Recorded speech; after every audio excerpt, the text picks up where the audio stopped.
que chrétiens, nous avons l'habitude de marcher comme si on n'avait pas de notice, alors que Dieu nous a donné une notice qui est la Bible, la façon dont nous devons marcher ici sur terre.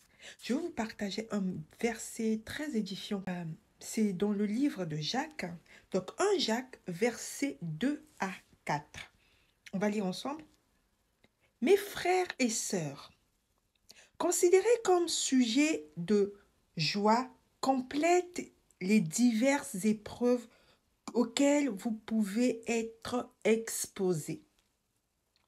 Sachant que la mise à l'épreuve de votre foi produit la persévérance. Mais il faut que la persévérance accomplisse parfaitement sa tâche, afin que vous soyez parfaitement qualifiés sans défaut et qu'il ne vous manque rien.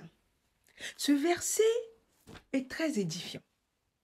Là, Dieu est en train de nous parler de nos difficultés. Dieu est en train de nous parler de nos épreuves.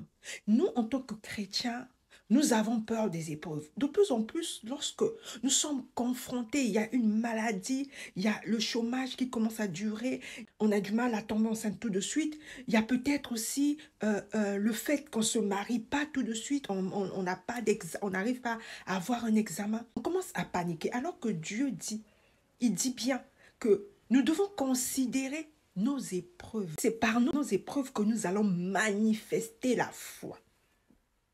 C'est par nos épreuves que nous manifestons la foi. Donc, lorsque nous avons des épreuves et nous fuyons nos épreuves, nous ne manifestons pas la foi du tout. Mais ce qui est sûr, Dieu il a dit, il a été clair, que faudrait que ces épreuves qui viennent fassent le travail qu'il faut pour que nous puissions passer en classe supérieure. D'accord? Faudrait que ces épreuves fassent son job. Donc, lorsque nous fuyons les épreuves ne font pas leur job. Les épreuves, on ne les vit pas. C'est-à-dire que c'est à moitié. Et on va rouler, on va tourner, on va rester dans la même classe. C'est comme quand on passe un examen à l'école. Quand tu veux passer en classe supérieure, tu dois bien passer les épreuves. Mais si tu n'as pas ces épreuves-là, tu redoubles, tu restes dans la même classe. Et c'est ce qui nous arrive en tant que chrétiens. Nous avons des épreuves, mais nous n'arrivons pas à les surmonter. Nous n'arrivons pas à les accueillir, à travailler là-dessus. Nous sautons les étapes et nous échouons.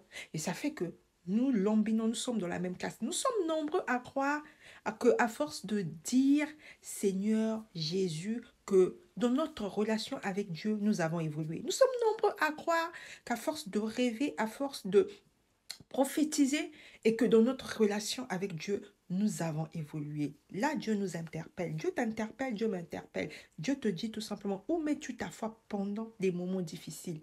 Pendant les moments difficiles, c'est là où tu dois exercer ta foi.